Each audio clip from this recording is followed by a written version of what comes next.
Bienvenue dans cette 4e vidéo sur la thématique de la confiance en soi. Aujourd'hui, je voulais vous parler d'un truc que je trouve personnellement assez passionnant et à mon avis dont on ne parle pas assez.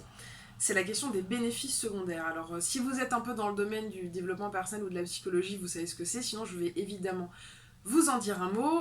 Juste avant, pensez à vous abonner à cette chaîne, à me rejoindre sur les réseaux sociaux, Facebook, LinkedIn et Instagram. J'aurai plaisir à échanger avec vous sur les sujets que je vous propose dans ces contenus offerts. Alors, j'adore cette thématique des bénéfices secondaires. Un bénéfice secondaire, c'est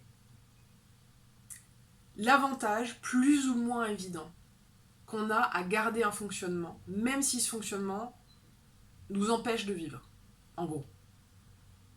L'idée, c'est d'aller regarder les avantages cachés.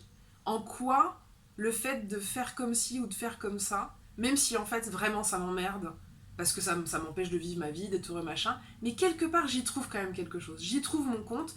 Alors, c'est plus ou moins conscient, c'est plus ou moins facile à identifier, mais l'idée, c'est vraiment, je pense, de prendre un temps, ne serait-ce que de se poser la question, en fait. De juste se dire, tiens, alors, si vous travaillez cette thématique, je vous invite vraiment à faire preuve de douceur avec vous-même, d'honnêteté et d'authenticité avec vous-même, et d'un minimum d'humour, en fait. Et si c'est possible hein, pour vous, mais en fait, c'est très rigolo. Quand on prend ça avec un petit peu de recul, c'est assez marrant, les bénéfices secondaires. C'est se regarder avec vachement d'amour, d'humilité, et puis c'est aussi prendre conscience de l'intelligence de notre cerveau, qui est quand même capable, quand il veut nous protéger à tout prix, de mettre en place des mécanismes hyper spectaculaires. L'idée étant voilà, d'apprendre à faire le tri entre les mécanismes qui vous sont utiles, à moyen et long terme, s'entend, et les mécanismes qui vraiment vont, au bout d'un moment, jouer contre vous.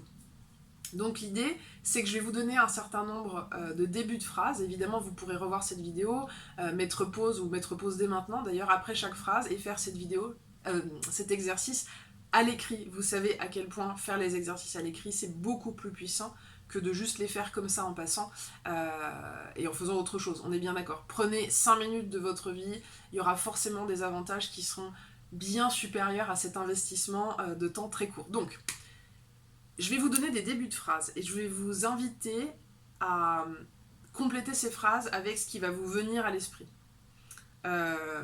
Laissez émerger ce qui émerge sans trop interroger le truc. Et puis dans un second temps, vous pouvez peut-être réfléchir un peu plus, prendre un peu plus de temps pour vraiment aller vous interroger et creuser. Alors, manquer de confiance en moi me permet d'être. Première phrase. Seconde phrase. Manquer de confiance en moi me permet de faire, et vous complétez avec ce qui vient. Troisième phrase, manquer de confiance en moi me permet de croire, vous complétez. Quatrième phrase, manquer de confiance en moi me permet d'éviter, vous complétez avec ce qui vient. Manquer de confiance en moi me permet de me protéger de, et vous complétez. Dernière phrase, manquer de confiance en moi me permet de prendre soin de. Et vous terminez la phrase. Alors, s'il n'y a rien qui vous vient, parfait, forcez pas. Ça veut dire que vous n'avez pas de bénéfice secondaire. Ensuite, si vous en avez, pas de panique, c'est pas grave. L'idée, c'est vraiment d'aller regarder quels sont vos bénéfices et d'aller vérifier que ce soit des bénéfices.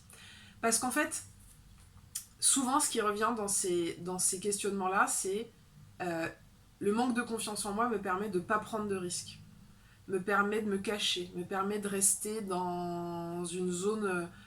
Bon, vous savez que j'aime pas trop l'idée de zone de confort parce que je préfère parler de zone inconnue et de zone connue. Donc peut-être que manquer de confiance en vous vous permet de rester dans une zone que vous connaissez et de ne pas aller dans une zone que vous ne connaissez pas, donc d'éviter les émotions inconfortables. Donc quand vous allez examiner les bénéfices secondaires, c'est vrai qu'en général, on retombe beaucoup sur le fait d'éviter les émotions désagréables. Et c'est normal, personne n'a envie de ressentir des trucs désagréables, d'accord ? Mais ce que je vous invite à faire, c'est vraiment à vous demander à quel point ça vous sert. Si vous voulez aller plus loin sur cette question de comment vous faites avec vos émotions inconfortables, vos émotions désagréables, je vous invite à cliquer sur le lien que je vais mettre en dessous de la vidéo. J'ai une série de 3 vidéos assez courtes offertes sur la gestion des émotions et donc ça pourra vous aider si vous voulez aller plus loin sur ce sujet-là. Dans tous les cas, prenez le temps de faire ce travail d'introspection et d'honnêteté envers vous-même et de regarder ce que vous avez l'impression de gagner avec les bénéfices secondaires, ce que vous avez l'impression de protéger en gardant votre manque de confiance en vous. Et vous allez pouvoir vraiment vous faire le tri, c'est-à-dire que le choix c'est le vôtre. Si pour l'instant ce que vous protégez c'est plus important que ce que vous voulez obtenir, c'est ok, il n'y a aucun problème là-dessus.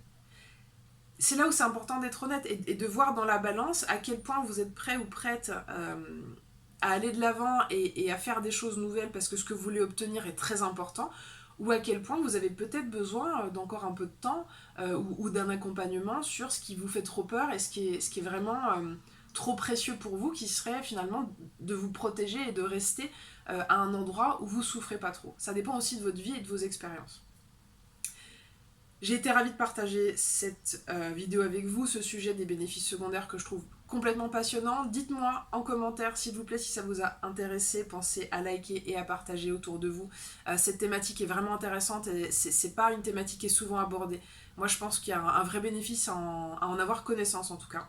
Merci d'avoir écouté cette vidéo jusqu'au bout. Dans la prochaine 5e vidéo sur la confiance en soi, je vais vous proposer cette fois-ci 3 techniques, 3 exercices concrets pour augmenter, booster votre confiance en vous. C'est des exercices qui sont mécaniques, c'est-à-dire qu'à partir du moment où vous les faites, je vous garantis que ça marche.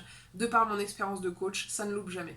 A très vite pour cette série de vidéos sur la confiance en soi. À bientôt.